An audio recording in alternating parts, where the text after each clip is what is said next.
আসসালামু আলাইকুম। Hello everyone, মমিস কিচেনে সবাইকে ওয়েলকাম জানাচ্ছি।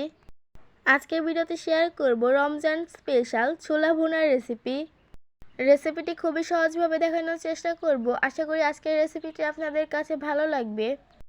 ছোলা ভুনা বানানোর জন্য প্রথমে নিয়ে নিয়েছি সিদ্ধ করা ছোলা, তারপর নিয়ে নিয়েছি আদা বাটা, রসুন বাটা, জিরা বাটা, নিয়ে নিয়েছি এলাচ, দারুচিনি, লবণ, হলুদের গুঁড়া, লাল মরিচের গুঁড়া আর নিয়ে নিয়েছি ধনিয়ার গুঁড়া। তারপর নিয়ে নিয়েছি পেঁয়াজ কুচি। ছোলা ভুনায় কিন্তু পেঁয়াজের পরিমাণটা একটু বেশি দিতে হয়, তার জন্য প্রায় 1 কাপের মতো পেঁয়াজ কুচি নিয়ে নিয়েছি।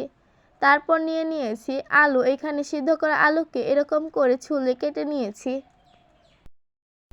তারপর একটি প্যানের মধ্যে দিয়ে দিয়েছি তেল। তেলের মধ্যে 4টা শুকনা মরিচ দিয়ে দিয়েছি। তারপর এটার মধ্যে গরম মশলাগুলো দিয়ে দিয়েছি এলাচ আর দারুচিনি।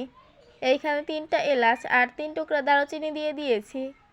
তারপর পেঁয়াজ কুচি দিয়ে দিব। পেঁয়াজ দেওয়ার পর খুব ভালো করে এগুলোকে এখন ভেজে নিতে হবে। পেঁয়াজগুলোকে বেশ অনেকটা সময় নিয়ে খুব ভালো করে এগুলোকে এখন ভেজে নিব। 2 থেকে 3 মিনিটের মতো এগুলোকে ভেজে নিব। এখন এটার মধ্যে দিয়ে দিয়েছি লবণ। পরিমাণ মতো লবণ দিয়ে খুব ভালো করে এগুলোর সঙ্গে মিশিয়ে নিচ্ছি। তারপর এটার মধ্যে দিয়ে দিয়েছি 1 চামচের মতো আদা বাটা, 1 চামচের মতো রসুন বাটা। তারপর এটার মধ্যে এক এক করে সব মশলাগুলো দিয়ে দিয়েছি 1 চামচের মতো জিরা বাটা, 2 চামচের মতো লাল মরিচের গুঁড়া, 1 চামচের মতো হলুদের গুঁড়া আর 1 চামচের মতো ধনিয়ার গুঁড়া।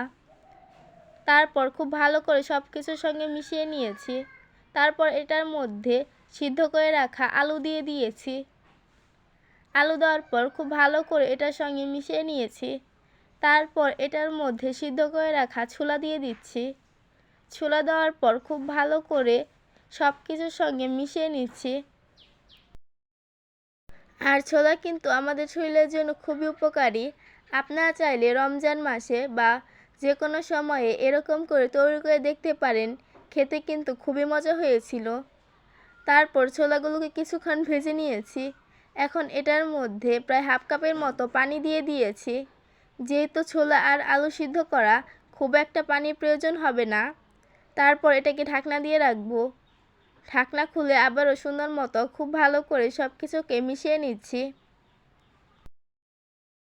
আর যারা ভিডিওটিতে এখন একটা লাইক দেননি, একটা লাইক দিয়ে দিন। আর যারা আমার চ্যানেলটি এখনও সাবস্ক্রাইব করেনি, প্লিজ সাবস্ক্রাইব করে দিন। এখন এটার মধ্যে দিয়ে দিব ধনিয়া পাতা কুচি। আপনারা যারা ধনিয়া পাতা পছন্দ করেন না তারা স্কিপ করতে পারেন। পরিমাণ মতো ধনিয়া পাতা কুচি দিয়ে দিয়েছি। এখন সব কিছুর সঙ্গে খুব ভালো করে মিশিয়ে নিচ্ছি। আর ছোলাটা কিন্তু প্রায় হয়ে গিয়েছে। এখন একটি বাটির মধ্যে ছোলা বোনাগুলোকে নামিয়ে নিব। আজকে ছোলা বোনার রেসিপি কেমন লাগলো তা অবশ্যই কমেন্ট করে জানাবেন। আপনার বাসায় কিন্তু রমজান মাসে একবার হলেও এটা তৈরি করে দেখতে পারেন। খেতে কিন্তু খুবই মজা হয়েছিল। আজকের মতো ভিডিওটি এ পর্যন্তই। আল্লাহ হাফেজ।